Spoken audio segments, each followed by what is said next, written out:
त ई कविता में केना अपन एक प्रियतम प्रेयसी के व्याख्या कर रहल छै, फिर दोसर के करा रहल छै से।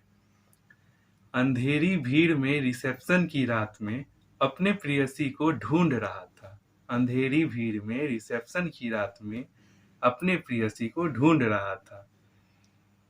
फैशन का दौर चल रहा था, मैं भी कैसा पागल ये भूल गया था। फैशन का दौर चल रहा था, मैं भी कैसा पागल ये भूल गया था।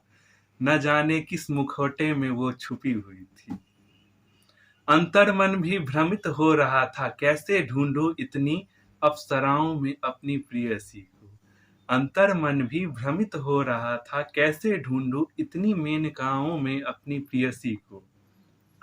हिया भी टूट चुका था, मन भी हार चुका था। हिया भी टूट चुका था, मन भी हार चुका था। उनकी तरफ जाने को मजबूर कर दिया।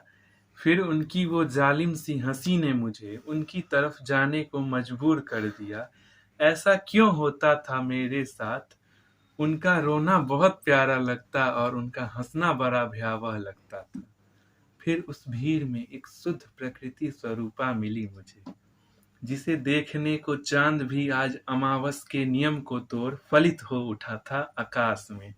जिसे देखने को चांद भी आज अमावस के नियम को तोड़ फलित हो उठा था आकाश में। ऐसा लग रहा था स्वतः स्वर्गायिनी मुझे ढूंढते हुए आ रही थी। ऐसा लग रहा था स्वतः स्वर्गायिनी मुझे ढूंढते हुए आ रही थी। उनकी जुल्मी नयन ऐसे हिया घात कर रही थी कि मैं मर भी नहीं रहा था, ना ही प्राण बचे थे मेरे उस क्षण में। कि मैं मर भी नहीं रहा था, ना ही प्राण बचे थे मेरे उस क्षण में। व्याख्या करना भी उनका मेरे लिए कल्पना से भी परे था। व्याख्या करना भी उनका मेरे लिए कल्पना से भी परे हो गया था। उनकी ऊर्जा के सामने तो सूर्य की लालिमा भी ढह जाती। चंद्र चकोरी मानो तो आकाश से ही विलुप्त हो जाते। स्वप्न से मैं जाग चुका था, बाल वृद्ध में बन चुका था। स्वप्न से मैं जाग चुका था, बाल वृद्ध में बन चुका था। हास्य व्यंग अगर अच्छा लगे तो लाइक सब्सक्राइब कर दीजिए।